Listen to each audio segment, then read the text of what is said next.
السلام علیکم۔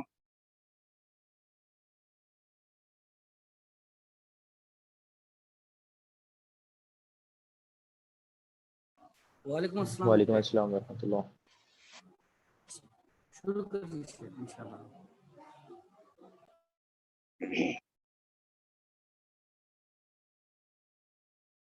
الحمد للہ رب العالمین والعاقبۃ للمتقین ولا عدوان الا علی الظالمین والصلاة والسلام الاتمان الاکملان علی عبد اللہ ورسولہ نبینا وشفیعنا محمد وعلى آلہ وصحبہ اجمعین، اما بعد، فباب من الشرک ان یستغیث بغیر اللہ او یدعو غیرہ۔ باب کا عنوان ہے شرک ہے، یہ یعنی شرک کی قسموں میں سے، شرک کی صورتوں میں سے ایک صورت یہ ہے، اور یہ بہت رائج صورت ہے، کہ آدمی اللہ کے علاوہ سے فریاد چاہے یا اللہ کے علاوہ کو پکارے، اللہ کے علاوہ سے دعا کرے۔ استغاثہ اور دعا عبادت ہے، اور عبادت ہر اس قول و عمل کا نام ہے جس کے کرنے کا اللہ سبحانہ و تعالیٰ نے حکم کیا۔ ہر وہ قول و عمل جس سے اللہ راضی اور خوش ہو، جس کی اصل موجود ہو، جس کے کرنے کا حکم ہو، اگر اس کو نبی صلی اللہ علیہ وسلم کے طریقے کے مطابق بجا لایا جائے تو وہ عمل صالح عبادت۔ دعا عبادت ہے۔ رب العالمین فرماتا ہے وقال ربکم ادعونی استجب لکم، تمہارے رب نے فرمایا کہ مجھے پکارو، میں تمہاری پکار سنوں گا، میں تمہاری دعا قبول، ادعونی استجب، مجھ سے دعا کرو، میں تمہاری دعاؤں کو قبول۔ ان الذین یستکبرون عن عبادتی سیدخلون جہنم الدار، جو لوگ ہماری عبادت سے یعنی ہم کو پکارنے سے بے نیاز ہے، کہتے ہیں ہم کو اللہ کی کیا ضرورت ہے، مجھے اس کو پکارنے کی کوئی حاجت نہیں۔ ان الذین یستکبرون عن عبادتی اے عن دعائی، اللہ کو پکارنے سے جو استکبار کرتے ہیں، استکبار کہتے ہیں غائب درجہ تکبر کرتے ہیں، تکبر ہوتا ہے کہ استکبار ہوتا ہے، تو الف سین تین تے جو ہے استکبار میں سین اور تا، یہ زیادتی معنی پرداز کرتا ہے، حد سے زیادہ گزر جانا، حد سے زیادہ سرکشی کرنا، تکبر کرنا، یہ ہے استکبار۔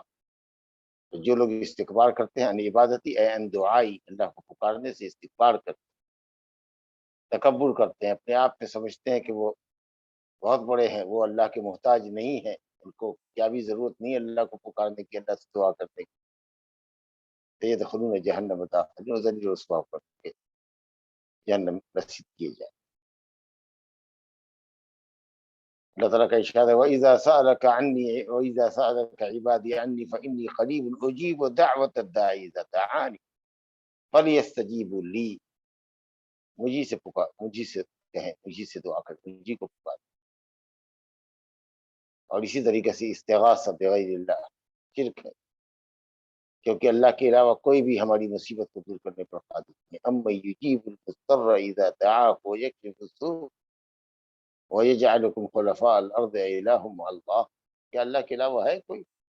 جو تمہاری ضرر کو، جو تمہاری تکلیف کو دور کر سکتے، اور ہر وہ چیز جو تمہیں رنجیدہ کرتی ہے، جسمانی طور پر اگر تکلیف نہیں بھی پہنچاتی لیکن رنجیدگی کا باعث ہو، اس سے تم کو بچا سکتی کوئی ذات ہے اللہ کی ذات کے علاوہ؟ تو ظاہر ہے کہ یہ عبادت ہے۔ اور آج لوگوں کو دیکھیے کہ وہ غیر اللہ کو پکار رہے ہیں، غیر اللہ سے فریاد چاہ رہے ہیں، یا المدد، یا بدوی المدد، یا جیلانی شیئا للہ، اس طریقے سے پکار۔ تو اموات کو پکارنا، شخص غائب کو پکارنا، اور اسی طریقے سے شخص حاضر کو جو موجود ہو اس کو پکارنا ایسے کام کے لیے جس پر اللہ کے سوا کوئی قادر نہ ہو، یہ شرک ہے، اور بڑا شرک۔ مطلق پکارنا کسی کو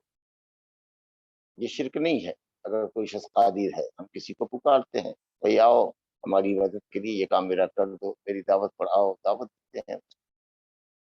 اذا دعاکم فاجیبوہ، جب کوئی بھائی تم کو پکارے یعنی دعوت دے تو اس کے پکار پر لبیک کہو، اس کی دعوت کو قبول کرو۔ ایسی چیز کے لیے کسی زندہ شخص کو حاضر شخص کو بھی پکارنا جس پر وہ قادر نہیں ہو، ہماری بیماری دور کر دو،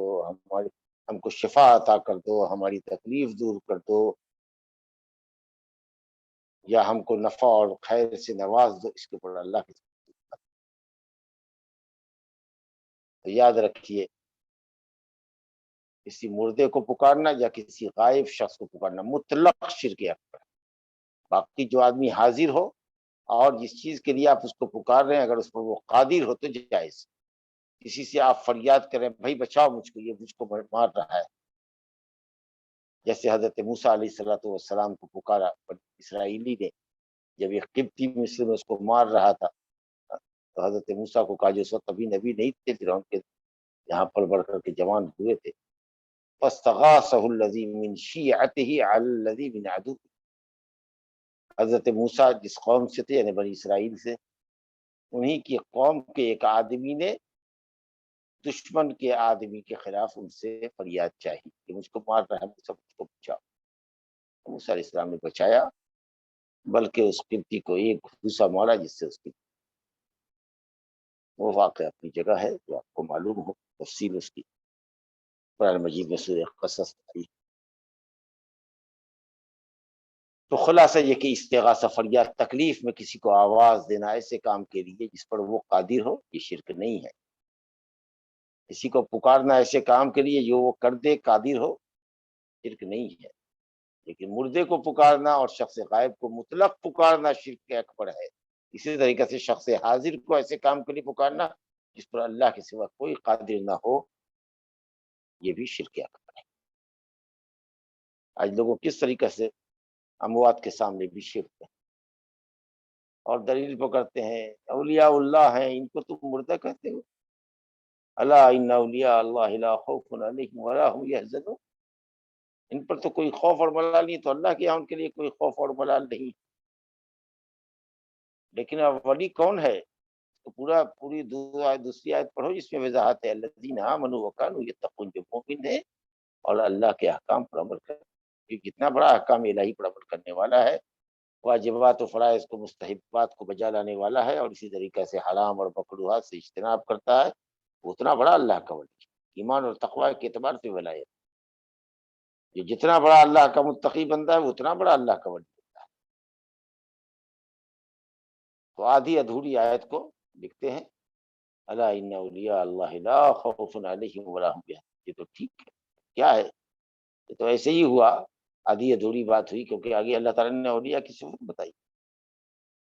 لیکن یہ خاص کو ولی کہتے ہیں، ہر مومن متقی ولی ہے ایمان اور تقوی کے اعتبار سے۔ تو ایسے ہی ہے جیسے کوئی کہ لا تقربوا الصلاۃ، اور آگے جو جملہ ہے کلمہ وانتم سکارا درا، حالانکہ تم نشے میں ہو، نماز سے قریب نہ ہو ترا، حالانکہ تم نشے، یہ جملے کو حذف کر دینا۔ بہرحال کیا کچھ نہیں مانگتے مردوں سے، یہی استغاثہ فریاد ہے، اپنے درمیان اور رب تعالیٰ کے درمیان ان اموات کو، ان صالحین کو وسیلہ بننا، جبکہ مردوں کا وسیلہ لینا حرام ہے، اور اگر اس پر کچھ نظر و نیاز چڑھا دیں تو یہ شرک ہے، تقرب کے لیے تاکہ بزرگ سے نزدیک ہو جائیں اور وہ ہمارے لیے سفارش کریں۔ لا حول۔ تو دنیا میں سب سے رائج اور مروج جو شرک کی شکل ہے وہ یہی ہے کہ اللہ کے علاوہ کے لوگ دعائی دے رہے ہیں، اللہ کے علاوہ سے فریادی ہیں، اللہ کے علاوہ کو پکار رہے ہیں، دعا کر رہے ہیں۔ تو دعا اور استغاثہ عبادت ہے جس کے کرنے کا اللہ نے خود اپنی ذات سے حکم دیا ہے کہ آدمی اس میں مخلص ہو، اللہ کو پکارے، صرف اللہ سے اپنی فریاد کہے، اس تفصیل کے ساتھ جو آپ نے سنا کہ جس پر بندہ قادر نہ ہو، جو صرف اللہ تعالیٰ کی صفت ہو، اللہ کی قدرت کے اندر، جو صرف اللہ کے ہاتھ میں ہو، اس کا دوسرے سے سوال کرنا یہ شرک اکبر ہے۔ اللہ یاد۔ اب یہ استغاثہ اور دعا دو لفظ آیا کہ اللہ کے علاوہ سے استغاثہ کرنا، اللہ کے علاوہ کو پکارنا، دعا کرنا شرک ہے۔ استغاثہ اور دعا میں تھوڑا سا فرق ہے۔ استغاثہ صرف اس پکار کو کہتے ہیں، اس فریاد اس کو کہتے ہیں جس میں صرف تکلیف کے دور کرنے کی گزارش کی جائے، فریاد کی جائے۔ فریادی اسی کو کہتے ہیں جو اپنا دکھڑا بیان کر رہا ہو، اپنی تکلیف لے کر کے آیا، اس کو فریادی کہتے ہیں۔ تو ازالے شدت، تکلیف اور شدت کے پریشانی کے دور کرنے کی جو دعا ہوتی ہے اس کو استغاثہ کہتے ہیں، جبکہ دعا کا لفظ عام ہے۔ خیر طلب کرنے کے اللہ علم دے، صحت دے، روزی دے، اولاد دے، نوکری دے، کاروبار دے، دنیا اور آخرت کی سعادت اور بھلائیوں سے نواز، یہ دعا ہے۔ لیکن اللہ تعالیٰ تکلیفوں کو دور کر دے، بیماریوں سے نجات دے، فقر و فاقہ کو ہمارے دور کر دے، ہمارا بچہ بے روزگار ہے، اللہ تعالیٰ اس کو نوکری دے دے، اس کو برسری روزگار بنا دے، اللہ عذاب جہنم سے بچا دے، جہنم کے عذاب کو دور کر دے، تکلیفوں سے دور کرنے کی جو بات ہوتی ہے اس کو بھی شامل ہے دعا۔ اور خیر جو ہم طلب کرتے ہیں اس کو بھی لفظ دعا شامل ہے۔ دعا کا لفظ زیادہ اپنے اندر عموم اور شمول رکھتا ہے، اور استغاثہ خاص ہے، صرف تکلیف کو دور کرنے کی فریاد کی۔ گویا کہ استغاثہ کے بعد دعا کا لفظ ہوا، عام کا ذکر ہوا خاص کے بعد۔ استغاثہ خاص ہے شدت اور تکلیف کے لیے، ازالت شدت کے لیے، اور دعا عام ہے۔ کب استغاثہ شرک ہوگا کب نہیں ہوگا آپ نے تفسیر سنی کہ مردے کو اور غائب کو پکارے، غائب سے اور مردے سے فریاد کرے، شرک کیا۔ زندے سے اگر استغاثہ کر رہے ہیں، فریاد کرتے بھائی ہماری تکلیف کو دور کرو، ہم کو بچاؤ کسی سے، یا اس کو پکارتے آؤ بھائی ہماری مدد کے لیے، اور وہ آدمی اس پر قادر ہے، تو یہ شرک نہیں ہے۔ لیکن اگر اس زندے کو بھی اس کام کے لیے پکارتے ہیں یا اس سے فریاد ایسی چیزوں کے لیے، ایسی تکلیفوں کو دور کرنے کے لیے کہتے ہیں جس پر اللہ کے سوا کوئی قادر نہیں ہے، تو وہ شرک اکبر ہے۔ لیکن جہاں جائز ہے کسی کو پکارنا، کوئی آپ کی پکار سنے اور آپ کی مدد کر سکتا ہے، آپ کی تکلیف کو آپ سے دور کر سکتا ہے، آپ پر کوئی بوجھ کسی نے ڈال دیا ہے، آپ کو کوئی دبائے ہوا ہے، گردن دبائے ہوا ہے آپ کی، آپ پر بھائی بچاؤ بھائی بچاؤ، کوئی ہے جو ہم کو بچائے، تو اگر آپ کسی کو بلاتے ہیں اور وہ شخص قادر ہے آپ کو بچانے پر، تو یہ جائز ہے۔ لیکن اس میں بھی آپ یہ سمجھیے کہ یہ آدمی صرف سبب ہے، بچانے والا تو اللہ تعالیٰ ہے، یہ سبب ہے۔ اعتماد آپ اس پر نہ کریں، اعتماد آپ کریں اللہ پر، خالق الاسباب پر کریں اللہ۔ یہ نہیں کہ صاحب کوئی آدمی آ گیا تم کو بچا ہی دے گا۔ ہو سکتا ہے کہ جو آدمی آپ کو دبائے ہوا ہے وہ اتنا شہزور ہو، طاقتور ہو کہ بچانے والے کو بھی وہ پچھاڑ دے اور وہ بھاگے، اور آپ پھر اس کی طاقت کے نیچے ہوں۔ اللہ تعالیٰ قادر۔ تو کسی کو سبب کے لیے پکارنا بطور سبب کے، ایسے کام کے لیے جس پر وہ قادر ہو، جائز ہے، لیکن آپ صرف اس کو سبب سمجھیں۔ اگر آپ سبب پر اعتماد کرتے ہیں اور خالق اسباب کو اللہ سبحانہ تعالیٰ کو بھول جاتے ہیں، تو یہ آپ کی توحید کے کمال میں بہت بڑا نقص ہے۔ چلیے جب یہ بات آپ نے سمجھ لی تو آپ کو بتائیں کہ دعا دو طرح، دعا کی دو قسم اہل علم نے کی ہے، اور وہ دونوں ہی اللہ ہی کا حق، کسی اور کا نہیں۔ ایک تو بالکل اللہ ہی کا حق ہے، وہ ہے عبادت۔ جو دعا عبادت ہو، یعنی نماز، روزہ، حج، زکات، جو بھی آپ کرتے ہیں، مقصد کیا ہے؟ مقصد یہ ہے کہ اللہ تعالیٰ آپ کو خیر سے نوازے، دنیا آخرت کی بھلائی سے نوازے، جنت سے نوازے جو سب سے بڑی نعمت ہے اللہ کی، اور جہنم سے بچائے۔ اور اسی طریقہ سے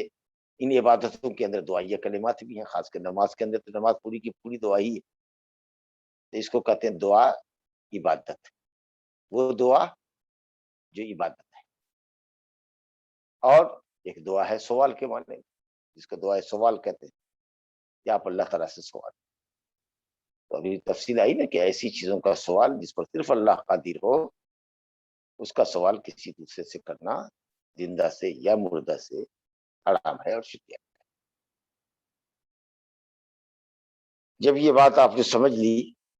استغاثہ اور دعا کا فرق سمجھ لیا، دعا کی دو قسمیں ہوتی ہیں، دعا جو عبادت ہے، یعنی عبادت کو بھی دعا کہتے ہیں،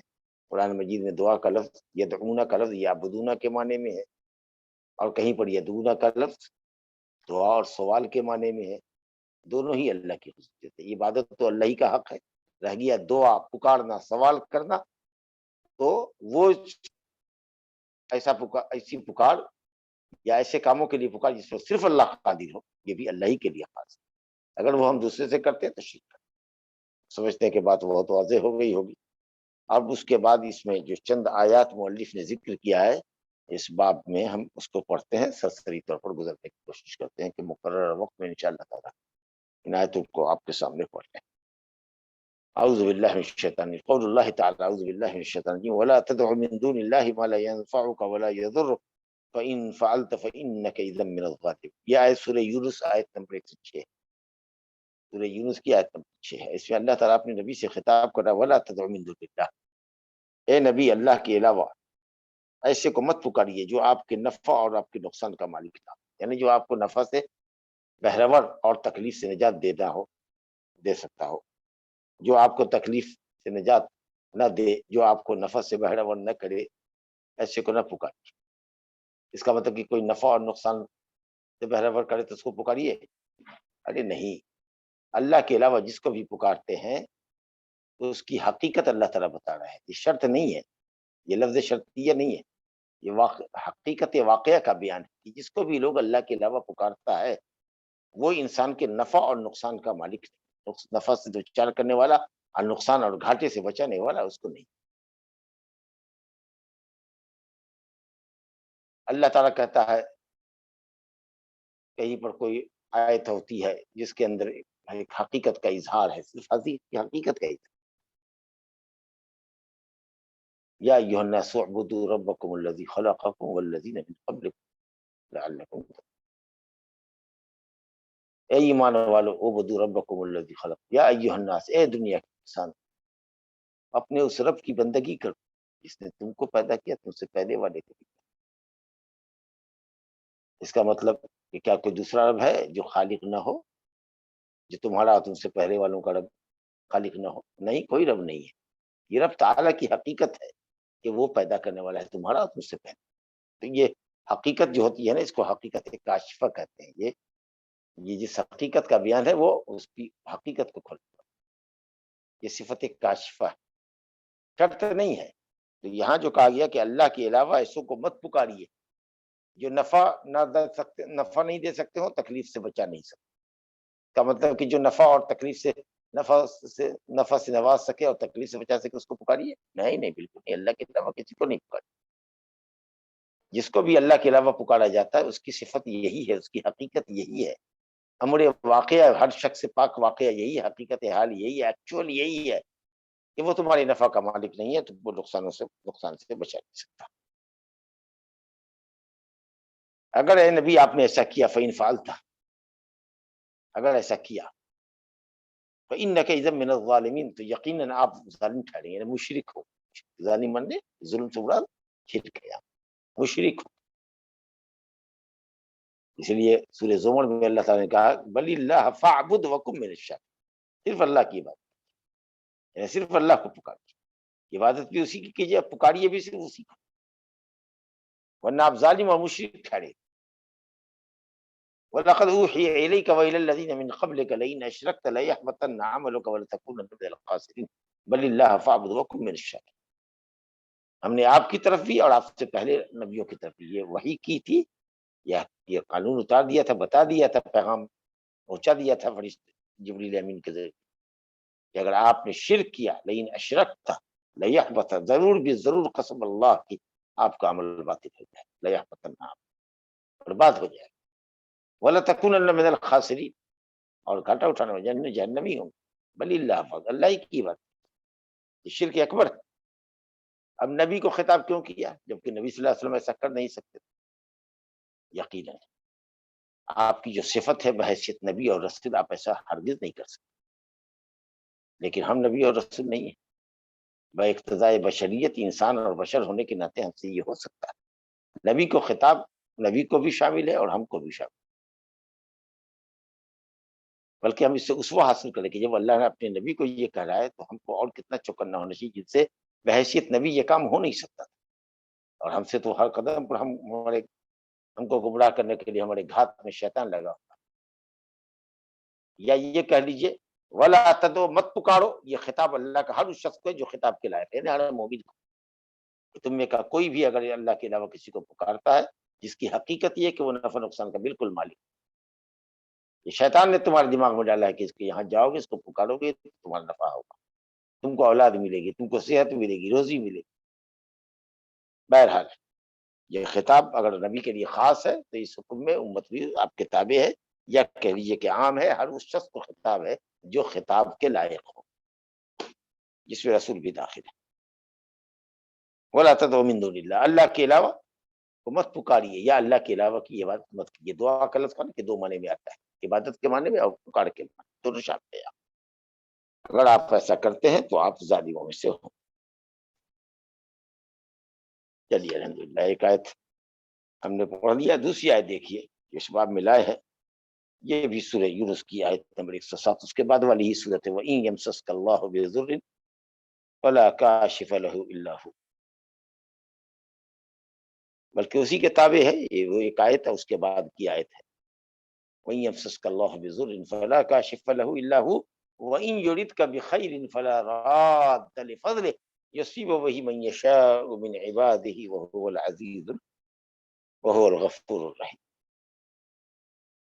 106 107 نمبر کی آیت ہے سورہ یونس کی، وَإِن يَمْسَسْكَ اللَّهُ بِضُرٍّ، اگر اللہ تعالیٰ آپ کو کسی ضرر سے دوچار کرے، کسی تکلیف سے دوچار کرے،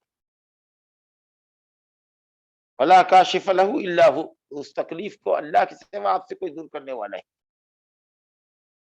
کوئی مرض، کوئی فقر، کسی تنگی یا پریشانی، بیماری یا آزاری سے آپ کو کوئی نجات نہیں دے سکتا اللہ کے سوا۔ وَإِن يَمْسَسْكَ اللَّهُ بِضُرٍّ فَلَا كَاشِفَ لَهُ إِلَّا هُوَ، اس کو کوئی بھی آپ سے ہٹا نہیں سکتا، اس تکلیف کو دور نہیں کر سکتا مگر اللہ۔ وَإِن يُرِدْكَ بِخَيْرٍ، اور اگر اللہ تعالیٰ آپ کے ساتھ خیر کا ارادہ کرے، خیر تو خیر ہی ہے، اور شر کا اللہ تعالیٰ شر کے لیے ارادہ نہیں کرتا، اس لیے ادب کی جگہ ہے، جائے ادب ہے۔ وَإِن يَمْسَسْكَ اللَّهُ بِضُرٍّ کا بس اللہ تعالیٰ آپ کو تکلیف سے دوچار کرے، تکلیف آپ کو چھوئے اللہ کے حکم سے، مس تو اللہ کا فعل ہے، تکلیف جو ہے وہ بہرحال تکلیف ہے، لیکن اس تکلیف کے اندر بھی خیر کا پہلو رہتا ہے، کوئی بھی شر محض شر کے لیے نہیں اللہ نے پیدا کیا، اللہ کے ارادے میں، اللہ کے فعل میں کوئی شر نہیں ہے، لیکن اس فعل کے نتیجے میں جو چیز وقوع ہوتی ہے اس میں شر ہو سکتا ہے، لیکن محض شر نہیں ہے، اس میں بھی خیر کا پہلو ہے۔ اگر کوئی آفت اور مصیبت آتی ہے تو ہم چوکنا ہوتے ہیں، دوسروں کی تکلیف کو دیکھ کر کے، دوسروں کی ہلاکت و بربادی کو دیکھ کر، دوسروں کی تباہی کا منظر دیکھ کر کے ہم چوکنا ہوتے ہیں۔ فائدہ یہ ہے، مقصود یہ ہے۔ یہ الگ بات ہے کہ ہم بہت سی آیتوں سے گزرتے ہیں، نشانیوں سے گزرتے ہیں، لیکن ہم غافل ہوتے ہیں، آنکھیں مند کر کے جاتے ہیں۔ یہ حد درجہ ہماری قساوت قلبی ہے، سخت دلی۔ بہرحال جو شر دنیا میں نمودار ہوتا ہے، اللہ کے فیصلے کے نتیجے میں جو شر یہاں پیدا ہوتا ہے، جو نقصانات وقوع پذیر ہوتے ہیں، وہ محض صرف نقصان کے لیے نہیں ہے، اس میں مقصد بھی خیر کا ہے، اور جو فضل ہے وہ تو فضل ہی ہے۔ فلا راد لفضلہ، اگر اللہ تعالیٰ کسی بندے کے لیے فضل کا ارادہ کر رہا ہے، اس کو نوازنا چاہتا ہے، کوئی اس کو روک نہیں سکتا۔ فلا راد، لا حد، کوئی نہیں اس کے فضل کو روکے۔ یہ سمجھے کہ جس کے پاس بھی کوئی خیر ہے، علم ہے، صحت ہے، دولت ہے، مال ہے، بیوی ہے، بچے ہیں، وہ سب اللہ کا فضل ہے، تو اللہ کا فضل سمجھے، اس کا اعتراف کیجئے کہ اللہ کا فضل ہے، اس کو زبان سے اس کی تعریف کی الحمدللہ، اور جو نعمت اللہ نے جس طرح کی بھی دی ہے، اس کا جو تقاضا عملی ہے، اس کو پورا، عمل کے ذریعے بھی آپ اپنی شکر گزاری کا فلا راد لہ، یہی وہ عقیدہ ہے جس کا ہم اظہار اپنی دعاؤں میں کرتے ہیں، جو اوراد و وظائف میں پڑھتے ہیں نماز کے بعد، اللہم لا مانع لما اعطیت، جس کو تو دے اللہ اس کو کوئی روک نہیں سکتا، ولا معطی لما منعت، اور جس چیز کو تو جس بندے سے روکے اس کو کوئی دے نہیں سکتا۔ اب تو جس بندے کو اپنا چاہے دے، اب بندے میں مومن بھی ہے اور کافر بھی ہے، دنیا کی نعمت تو مومنوں کو سے زیادہ کافروں ہی کو عام طریقہ سے دے، لیکن جنت کی نعمت، آخرت کی نعمت وہ، دنیا اللہ مومن کافر دونوں کو دیتا ہے، آخرت صرف کافر مومنوں کو۔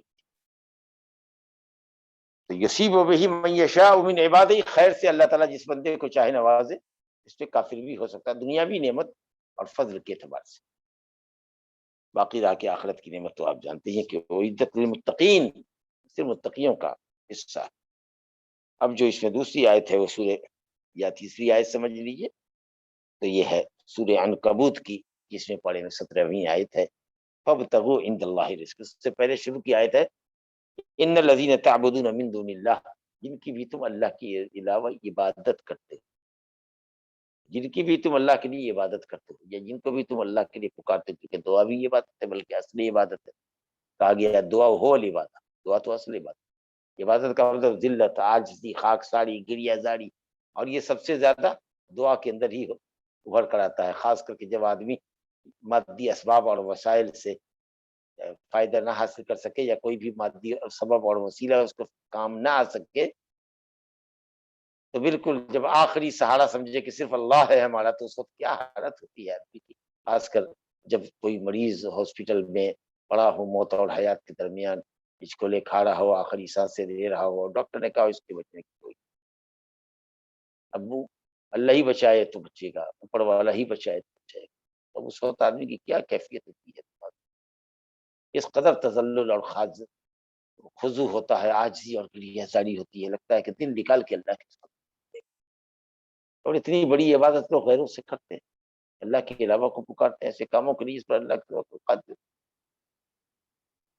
جن کی بھی اللہ کے علاوہ تم عبادت کرتے ہو، یا جن کو بھی اللہ کے علاوہ پکارتے ہو، لا یملکون لکم رزقا، وہ تمہاری روزی کے مالک نہیں ہے، بالکل مالک نہیں ہے، وفی السماء رزقکم، ہر کسی کی روزی آسمان میں ہے، اللہ کے پاس، اور اللہ تعالیٰ آسمان سے بارش برساتا ہے، روزی دیتا ہے، اور زمین سے روزی دیتا ہے، زمین میں غلے ہیں، پھل پھول ہے، زمین میں کل کارخانے ہیں، زمین میں معدنیات ہیں، جواہرات، اللہ تعالیٰ اس کے بعد فرماتا ہے فابتغوا عند اللہ رزق، جب تمہاری روزی اللہ ہی کے پاس ہے، اور کوئی اللہ کے سوا تم کو روزی دینے پر قادر نہیں ہے، رزاق صرف وہی ہے، فابتغوا عند اللہ رزق، تو اللہ ہی کے پاس سے روزی تلاش کرو، فابتغوا الرزق عند اللہ نہ کر کے عند اللہ مقدم کیا گیا، رزق کے اوپر، اللہ ہی کے پاس تمہاری، اسی سے تلاش کرو اور کہیں سے نہیں، فابتغوا فطلبوا،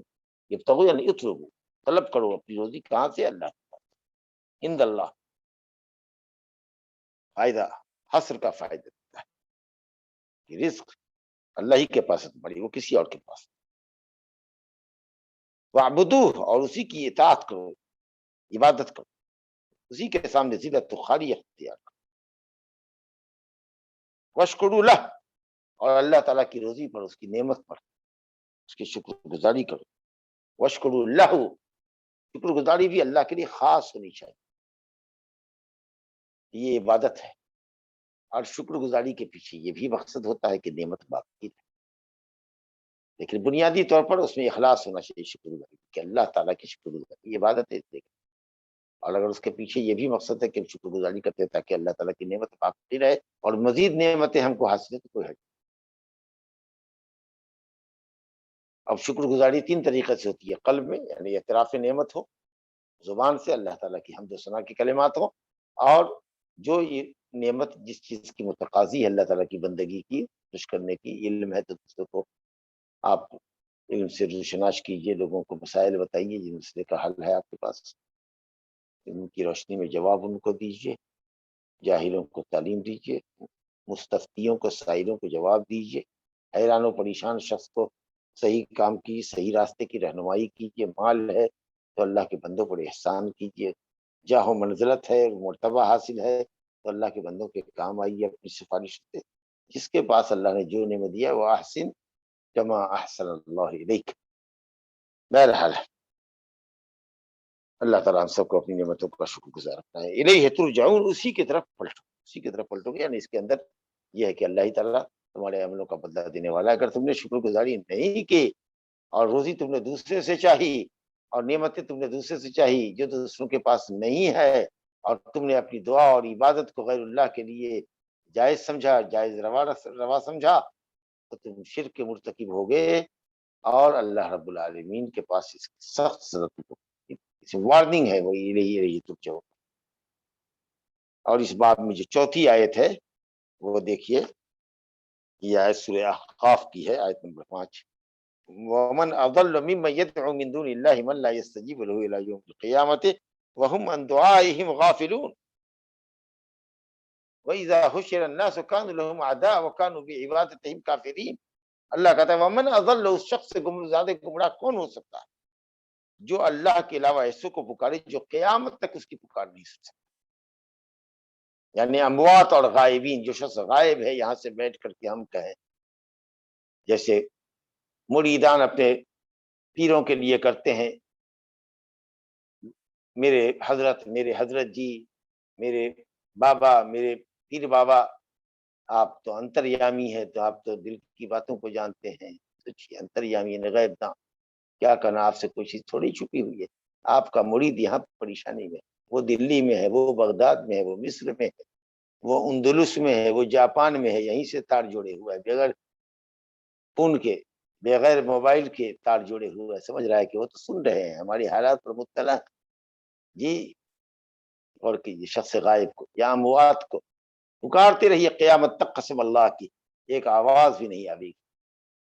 کہ تم کون ہو کیا ہو، بلکہ رب العالمین کہتا ہے وَهُمْ عَنْ دُعَائِهِمْ غَافِلُونَ، وہ جن کو تم پکار رہے ہو وہ اپنے پکارنے والوں کی، وہ جن کی تم عبادت کر رہے ہو، جن پر چڑھاوے چڑھا رہے ہو، جن کے سامنے گھٹنا ٹیکے ہوئے، جن کے قبروں کا طواف کر رہے ہو، وہ تو اس بات سے بھی غافل ہے کہ کون ہمارے قبر پر کھڑا ہوا ہے، کون ان کو پکار رہا ہے، اپنے عابدوں کی پکار سے بھی وہ غافل۔ وَإِذَا حُشِرَ النَّاسُ كَانُوا لَهُمْ أَعْدَاءً، اور جب قیامت کے دن لوگ میدان محشر میں جمع ہوں گے تو کانوا لہم اعداء، وہ ان کے دشمن ہوں گے۔ کون کس کے دشمن ہوں گے؟ قرآن کی بلاغت دیکھیے، جامعیت، فساد، دونوں ایک دوسرے کے دشمن ہوں گے۔ جن کی جو عبادت گزار ہیں، جو قبروں کے پجاری ہیں، جو یہ اندھے جاہل مریدان ہیں، وہ اپنے پیروں کے اور قبروں کے پجاری اپنے ان قبر کے میں مدفون بزرگوں کے، جن کو سمجھتے رہے کہ وہ ہمارے حالات پر مطلع ہیں اور ہماری ضرورتوں کو پورا کرنے پر یا کرانے پر اللہ سے قادر ہیں۔ یہ عابد لوگ، تجاری لوگ اپنے ان صنم سے، اپنے ان بتوں سے جن کو وہ اللہ کے علاوہ پوج رہے ہیں، ان قبروں سے، قبروں میں مدفون بزرگوں سے دشمنی کریں گے قیامت میں، اور وہ بھی ان کے دشمن ہوں گے۔ اگر نیک بندہ ہوگا جس کی قبر پر کھڑا ہے، وہ کہے گا آپ نے کب کہا تھا، ہم تو منع کیا تھا، زندگی بھر تو ہم خدا اللہ تعالیٰ کی توحید میں رہے اور توحید کی دعوت دیتے رہے، تم نے ہمارے ساتھ شرک کیا۔ وَهُمْ عَنْ دُعَائِهِمْ غَافِلُونَ وَإِذَا حُشِرَ النَّاسُ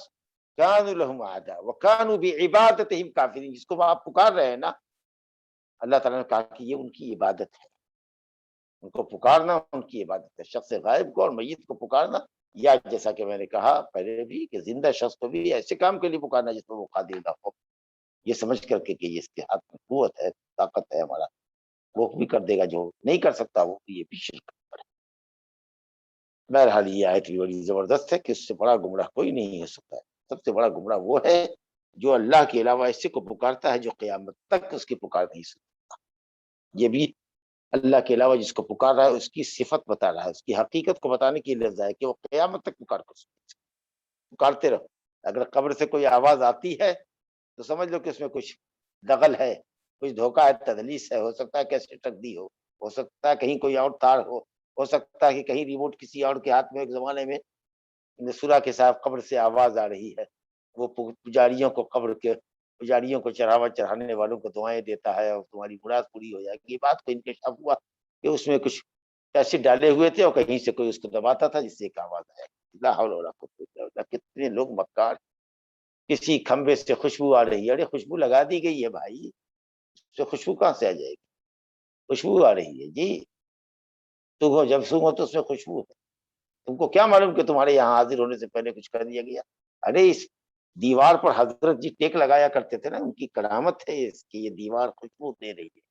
یہ مٹی خوشبو دے رہی ہے۔ لا حول ولا قوت الا باللہ۔ کہاں گئی ہے لوگوں کی عقل گھاس چڑھنے، اللہ اللہ ہدایت دے دو۔ اور یہ 5ویں آیت ہے اس باب کی، اور غالباً یہ دیکھتا ہوں یہ آخری آیت ہے اس باب میں۔ کہا اَمَّن یُجِیبُ الْمُضْطَرَّ اِذَا دَعَاهُ وَیَکْشِفُ السُّوءَ، سورہ نمل کی آیت نمبر 62 ہے، اور اس سے پہلے کی کئی آیتیں ہیں، ذرا مطالعہ کیجیے سورہ نمل میں۔ امن خلق السماوات والارض سے لے کر 20واں پارہ جو شروع ہوا ہے اس کو لے کر 5-6 آیتوں کی تلاوت کیجیے، روح ایمان تازہ ہو جائے گا۔ اللہ تعالیٰ نے کس طریقے سے جھنجھوڑا ہے، ربوبیت کا ذکر کیا، اپنی قدرت کا ذکر کیا کہ اللہ تعالیٰ نے کیا کیا تمہارے لیے پیدا کیا، ہے کوئی اس میں اللہ کا شریک؟ الہ مع اللہ، کیا کوئی اللہ کے ساتھ کوئی دوسرا معبود بھی ہے؟ کیا اللہ کے علاوہ کوئی دوسرا معبود بھی ہے؟ یا اللہ کے ساتھ کوئی بھی دوسرا بندگی کے لائق ہے جس نے یہ سب کچھ کیا ہے کہ تم اس کی بندگی کر رہے ہو اور اللہ کی بندگی میں اس کو شریک کر رہے ہو؟ ام یجیب المضطر، ہے کوئی شخص؟ بل کے معنی میں ام جو ہے بل کے معنی، بلکہ وہی اللہ ہے جو مضطر کی پریشانی کو دور کرے۔ بلکہ بات یہ ہے کہ جس کو بھی یہ لوگ پکار رہے ہیں، کوئی اس میں کا ایسا نہیں ہے جو کسی مضطر، جو اضطراری کیفیت میں ہو، جو پریشانی میں ہو اور اس کو پریشانی میں پکارے، یا بدوی،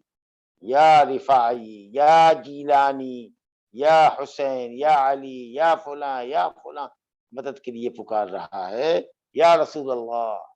یا فلاں اذا دعا ویکشف السوء، اور اس کی تکلیف کو، اس کو رنجیدہ کرنے والی چیزوں کو، اس کی پریشانی کو دور کر سکے، ہے کوئی؟ اللہ تعالیٰ چیلنج کر رہا ہے، ام یجیب المضطر،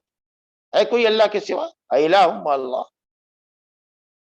ویجعلکم خلفاء الارض، تم کو زمین کا خلیفہ بنائے، الہ مع اللہ، کیا ہے کوئی اللہ کے علاوہ؟ یعنی جواب ہے، مکہ والے خاموش ہیں اس چیلنج پر، یعنی وہ کہہ نہیں سکتے کہ ہاں کوئی اور ہم سمجھتے کہ وہ کیا نہیں ہے بزرگ کے ہاتھ، اللہ کے پلے میں وحدت کے سوا کیا ہے؟ جو مانگنا ہے بزرگ سے مانگ لو، وہ اکیلا ہے، ٹھیک ہے، اس نے اپنے سارے اختیارات اپنے بندوں میں بانٹ دیے، لا حول ولا قوة الا باللہ، وہ معطل ہو کے بیٹھا ہوا ہے، اعوذ باللہ من الشرکیات والخزعبلات، کس قدر گمراہی کی باتیں، مسلمان اس طرح کا عقیدہ رکھے۔ چلیے، اور باب کے اندر جو آخری حدیث ہے، ایک ہی حدیث ہے، وہ امام طبرانی رحمۃ اللہ علیہ نے، سلیمان بن احمد اللخمی رحمۃ اللہ علیہ نے، کی کتاب ہے طبرانی مجموع الحوائج زوائد میں، علامہ ہاشمی نے کہا کہ رجال صحیح ہیں سوائے ابن لہیا کے، جو جس کے آخری عمر میں اس کا حافظہ مختلط ہو گیا تھا، لیکن جس شخص نے بھی اس سے روایت کی ہے اس کی روایت ابن لہیا سے صحیح نہیں ہے، اس لیے حدیث سندن ضعیف ہے۔ کہا کہ نبی صلی اللہ علیہ وسلم کے زمانے میں ایک منافق تھا، وہ کون منافق تھا اس کا ذکر نہیں ہے، لیکن عام طریقے سے یہ بات سب جانتے ہیں، مشہور ہے کہ عبداللہ بن ابی رئیس المنافقین، منافقوں کا سردار، مسلمانوں کو اذیت پہنچاتا، ایذا پہنچاتا تھا، تکلیف پہنچاتا، مارتا نہیں تھا، قتل اور ضرب کے ذریعے نہیں، بد زبانی کرتا تھا، ٹونٹنگ کرتا تھا، تنزیہ کلمات کہتا تھا، مومنین کو اذیت دیا کرتا۔ تو بعض مومنوں نے کہا کہ قوموا بنا، چلے ہم لوگ رسول اللہ صلی اللہ علیہ وسلم سے فریاد کریں اس منافق کی شر سے محفوظ رکھنے کے سلسلے، اس منافق سے شر کے سے بچانے کے لیے ان سے فریاد کریں، اس منافق کو بلا کے ڈانٹ پلائیں، دھمکی دیں، مارے پیٹے، ظاہر ہے کہ اس منافق کو بلا کر کے آپ ڈانٹنے پر تو قادر تھے ہی، مدینے میں تھا، وہ آپ کے سامنے تھا، لوگ آپ کے سامنے آ کے آپ سے کہہ رہے تھے کہ یا رسول اللہ یہ منافق فلاں بدتمیزی کرتا ہے، ہم لوگوں کو ٹونٹنگ کرتا ہے، ہم لوگ کو پریشان کرتا ہے، راستے سے گزرنا ہمارا دشوار یہ ہوا ہے، آپ بلاتے اس کو ڈانٹتے، کیوں بدتمیزی کرتے؟ لیکن دیکھیے یہ لفظ انہوں نے استعمال کیا، نستغیث برسول اللہ، کہ نبی سے فریاد طلب کریں، حالانکہ فریاد طلب کرنا ایسے کام کے لیے جس پر وہ شخص جس سے آپ فریاد کر رہے ہیں قادر ہے، جائز ہے یہ، لیکن نبی صلی اللہ علیہ وسلم نے اس لفظ کا احترام کیا اور کہا آپ نے کہ انہ لا یستغاث بی، مجھ سے فریاد طلب نہیں کی جا سکتی، انما یستغاث باللہ، صرف اللہ سے فریاد کرنی چاہیے۔ اس لفظ کا استعمال آپ نے پسند نہیں، جائز تو ہے، جیسے کہ قرآن مجید میں ہے فاستغاثہ الذی من شیعته، حضرت موسیٰ کی جماعت نے، موسیٰ کے قوم کے ایک آدمی نے اپنے دشمن قبطی کے خلاف حضرت موسیٰ سے فریاد کی کہ مجھ کو بچائیے، یہ ہم کو مار رہا ہے، لیکن نبی صلی اللہ علیہ وسلم نے اس بات پر بھی جس پر آپ قادر تھے، لفظ استغاثہ کو، فریاد کے لفظ کو، کہ ہم فریادی بن کر آئے ہیں، آپ ہماری فریاد سنیے، ہماری تکلیف کو دور کر دیجیے، اس لفظ کو آپ نے اپنے لیے گوارا نہیں، ہم آشما کے لیے دیکھیے یہ اولیاء ہے فلاں ہے، ارے نبی کی خاک پا بھی نہیں ہو سکتی، لیکن دھڑلے سے اس کا لفظ استعمال کیا جا رہا ہے، استغاثہ بغیر اللہ۔ چلیے، یا ممکن ہے کہ اس خاص معاملے میں آپ نے فرمایا ہو کہ اس معاملے میں مجھ سے فریاد نہ کی جائے، کیونکہ ہے تو وہ منافق. منافق کس کو کہتے ہیں؟ جو کفر چھپاتا ہو بظاہر کلمہ پڑھتا ہو. مدینے میں آپ نہیں چاہتے تھے کہ ایسے لوگوں کے منہ لگیں یا اس کو ماریں پیٹیں یا قتل کریں، تاکہ یہ ریومر نہ اڑا دیا جائے کہ محمد صلی اللہ علیہ وسلم اپنے کلمہ گو کو ہی قتل کر رہے ہیں. منافقین اس کو پھیلا دیتے، حالانکہ وہ کب مسلمان تھے، لیکن پیغام غلط نہ جائے کہ بظاہر تو مسلمان ہی تھے، کلمہ پڑھتے تھے. بہرحال اس طرح کے معاملے میں اللہ ہی سے مدد چاہو. تو یہ جواب دیا جا سکتا ہے، یا یہ کہا جائے گا کہ اس لفظ کا احترام نبی نے فرمایا صلی اللہ علیہ وسلم نے کہ اس لفظ کا استعمال غیر اللہ کے لیے استعمال مناسب نہیں ہے. اگرچہ کسی بھی غیر کو استغاثہ اور فریاد کے لیے فریاد کرنا ایسے کام کے لیے جس پر وہ قادر ہو، یہ جائز ہے، جیسا کہ بات تفصیل جا چکی.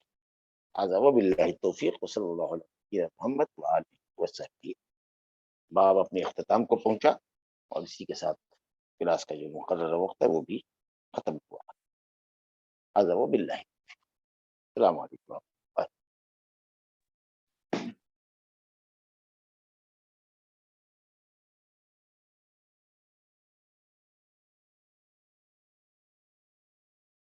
لا الہ الا